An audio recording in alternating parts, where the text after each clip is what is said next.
Have you ever learned a new word, only to see it everywhere for the next week? Or maybe you decided on a new car, and suddenly the roads are flooded with that exact model.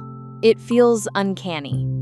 It feels like the universe is tapping you on the shoulder, trying to send you a message. The feeling is so real that the simple explanation that it's all just in your head can feel unsatisfying. If you've ever felt that, if you've ever thought, no, this is different, this is real, then you're asking the right question. This experience has a name, born not from a psychology textbook, but from the internet.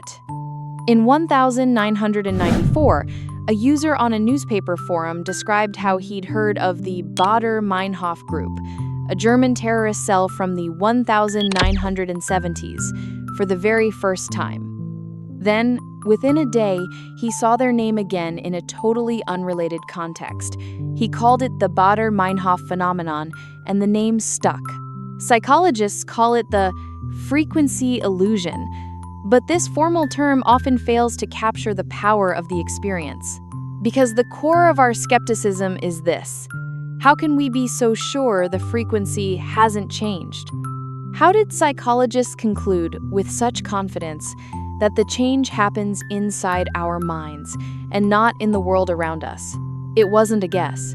It was the result of understanding two fundamental and separately proven mechanics of the human brain.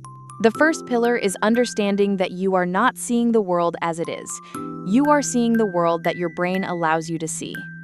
Think of your brain as a bouncer at the door of a massive club called reality. The club is filled with billions of sights, sounds, and pieces of information at any given moment.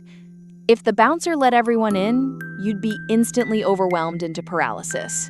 So, the brain has to be selective. This process is called selective attention. Psychologists didn't just theorize about this, they tested it. The most famous demonstration is probably the invisible gorilla experiment. In it, participants are asked to watch a video of people passing basketballs and to count the number of passes made by the team in white shirts. It's a simple task requiring focus. During the video, a person in a full gorilla suit walks into the middle of the scene, thumps their chest, and walks off. When questioned afterwards, about half of the participants, people with perfectly good eyesight who were staring directly at the screen, did not see the gorilla at all. It was right there, but because their brain's bouncer was given the instruction only count basketball passes, it treated a 6-foot gorilla as irrelevant information and denied it entry into conscious awareness. This isn't a flaw, it's a feature. It proves that our perception is not a video camera recording everything. It's a spotlight, and it only illuminates what we tell it is important. Before you learned that new word or saw that new car, it was your gorilla. It was always there, walking through the frame of your life, but your brain, having no reason to flag it, rendered it invisible. Once your attention has been primed, and the gorilla is now visible to you, the second mechanism kicks in. This is our old friend, confirmation bias. This isn't just a pop psychology term. It's one of the most robustly documented biases in cognitive science. Confirmation bias is the tendency for our brains to play detective, but a very biased one. Once it has a hypothesis, for example, that new word I just learned is suddenly appearing everywhere, it actively seeks out evidence to prove itself right, while conveniently ignoring evidence that proves it wrong. Psychologists test this in various ways. In a classic type of study, subjects are presented with a sequence of numbers, for example, 2, 4, 6, and told to figure out the underlying rule. They can then test other 3-number sequences to confirm their hypothesis. The actual rule might be something very simple, like any 3 ascending numbers. But if a person's initial hypothesis is adding 2 to the previous number, they will almost exclusively test sequences that confirm that rule, such as 8, 10, 12, or 20, 22, 24. They rarely try to disconfirm their theory by testing a sequence like 3, 5, 8, which would also fit the actual rule. Our minds want to be right. So when you see that new car for the second time, your brain doesn't log it as sighting number 2. It logs it as, aha, see, I knew it. It's everywhere. Your brain celebrates this hit and gives it emotional weight. But it assigns 0 weight to the thousands of other cars you saw that day that were not that model. The confirming evidence feels significant, while the disconfirming evidence doesn't even register. So, the Baader-Meinhof phenomenon isn't a single mysterious glitch. It's the predictable outcome of 2 powerful and proven systems working in tandem. First, selective attention opens the gate.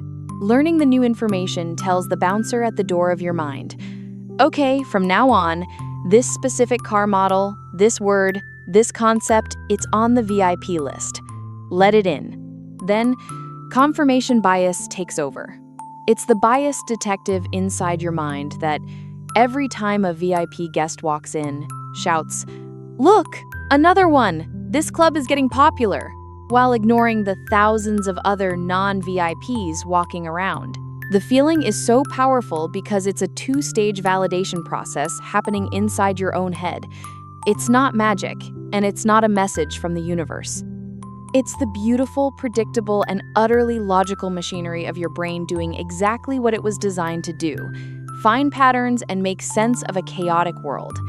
Acknowledging this doesn't diminish the wonder of the experience. In fact, it might deepen it. It reveals that we are not passive observers of an objective reality. We are active creators of the reality we experience, and the primary tool of that creation is our attention. What you focus on, what you prime your mind to see, becomes the texture of your world. This is a profoundly important and sobering thought. It implies that if our attention is consistently drawn to conflict, negativity, and fear, our reality will be built from that material.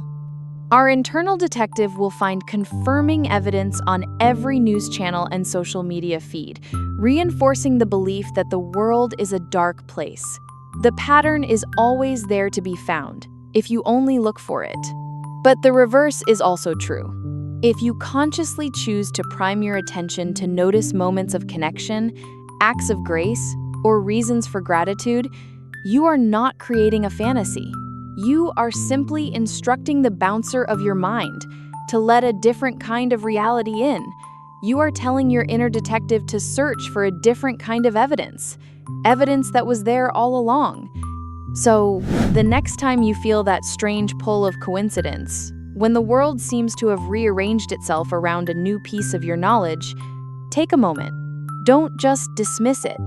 Acknowledge the power of the feeling, but then recognize it for what it truly is. It's not the universe whispering to you. It's your own mind, revealing its inner workings. It's a demonstration of the immense power of your own focus in shaping the world you inhabit, one observation at a time.